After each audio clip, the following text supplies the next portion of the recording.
What is up, everybody? It is Brian at Valkyrian Gaming, and today we're going to be doing an impressions and review of Gundam Seed Battle Destiny Remastered. Gundam Seed Battle Destiny was a PlayStation Vita game way back when, about 10 plus years ago, maybe 12 years ago. And it was actually a PlayStation Vita game that sold really well. It was a Japan exclusive, so maybe not a lot of people played it. But even then, it was kind of a surprising hit because it was based on Gundam Seed only, and Gundam Seed had been over for years at this point, but it's still one of the most popular franchise series in the franchise of Gundam. So either way, this is my impressions of Gundam Seed Battle Destiny Remastered. So I played this game on Steam, of all things. I believe it's on Switch as well, and maybe PlayStation. I'm not sure if it's on PlayStation. I don't think it is, actually. Oddly. Either way, this is a remaster of a Vita game, so just to say it very quickly, this is a smaller title, to be sure, even with its remastered treatment and getting a pretty decent visual conversion. I think it's a pretty solid looking game for something that started on the Vita. Its overall gameplay and gameplay structure is, of course, styled to portable play. Like, it has that pick up and play nature. The missions are very short, and there's not a lot of crazy dedication of time or mechanics that you would have to do to play this. So in a sense, that's pretty good, and it makes sense because, once again, Vita game. But that said, I do have lots of thoughts about this game as a result. I didn't play this back in the day. I am a huge Gundam fan. I watch all the series, I collect Gunpla, I collect figures and whatnot, blah blah blah. But I'm not like super tone dialed in, for the games. So I've been trying to rectify that, and this is another one of those games that I jumped on now that it's gotten a re-release.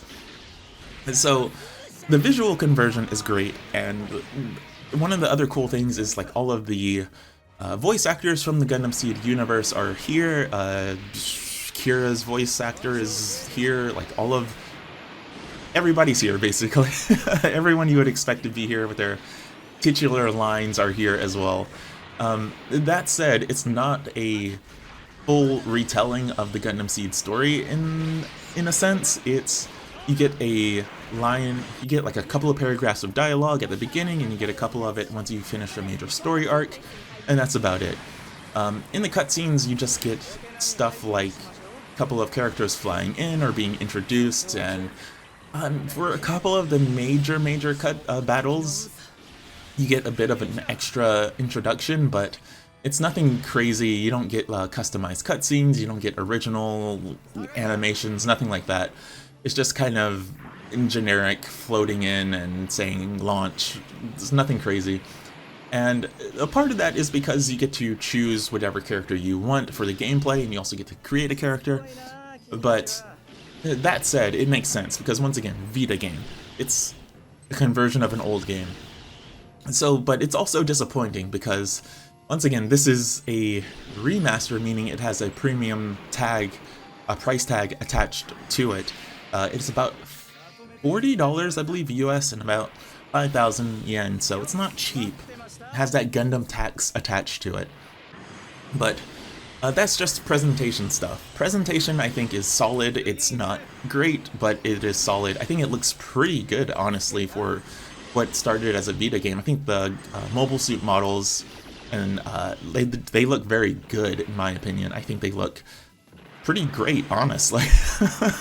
They're not super detailed, but they look pretty good either way.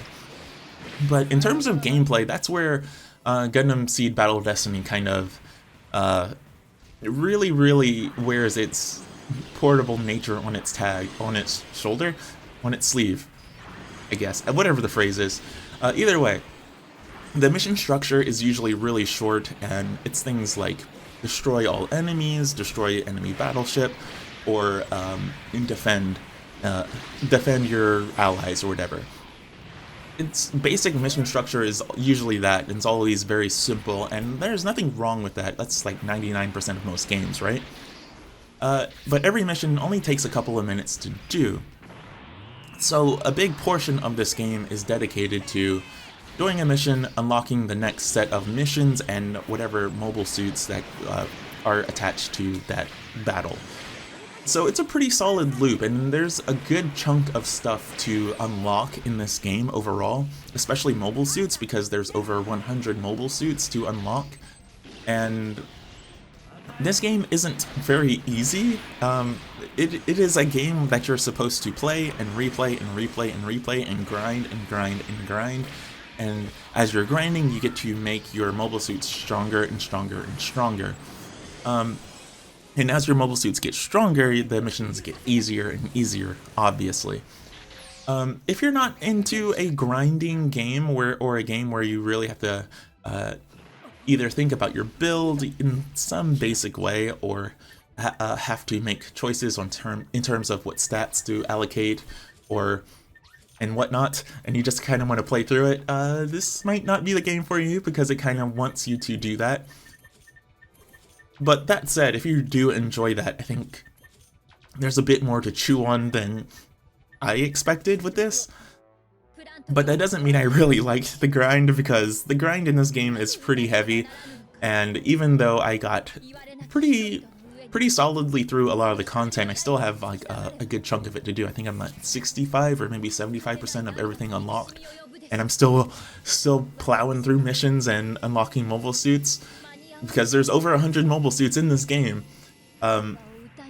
Its main loop of unlocking things and just kind of building everything up is, it's neat, and it is a very basic gameplay loop, but I don't think it's the most compelling one that could be in a video game.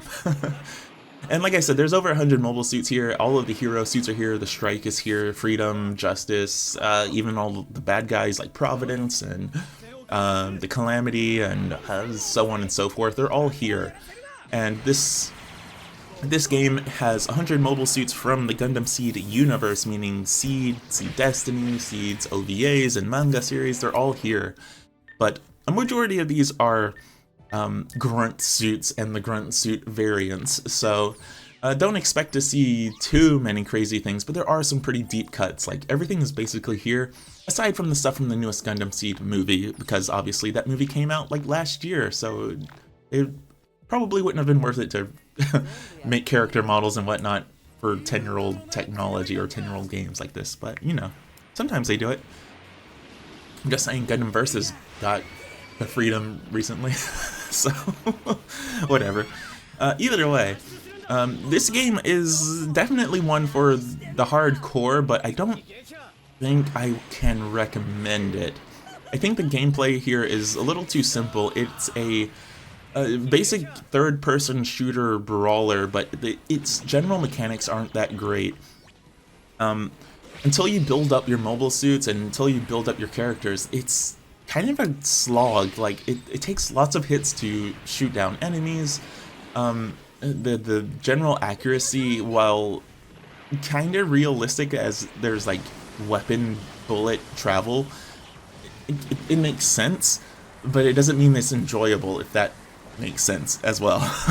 so until you build up your mobile suits and whatnot, it's kind of just like a slog for a little too long, in my opinion.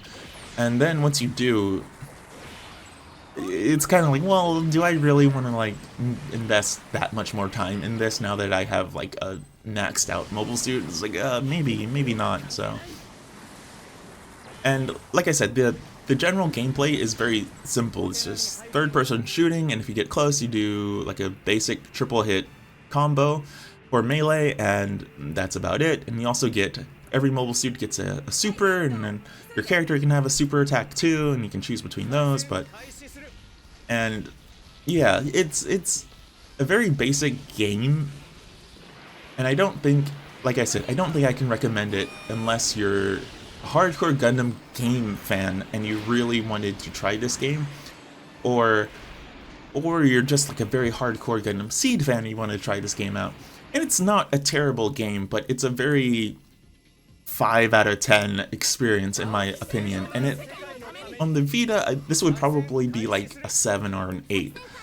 But on the larger, more modern platforms, especially with some of the other options that exist in the Gundam game universe at the moment, yeah, it isn't awful, but it's not really a game I can recommend wholeheartedly, considering just what it is, its price point, and whatnot. If it goes on sale, go for it. I think this would be a great game to pick up on sale for like 20 bucks or like 2,000 yen or so.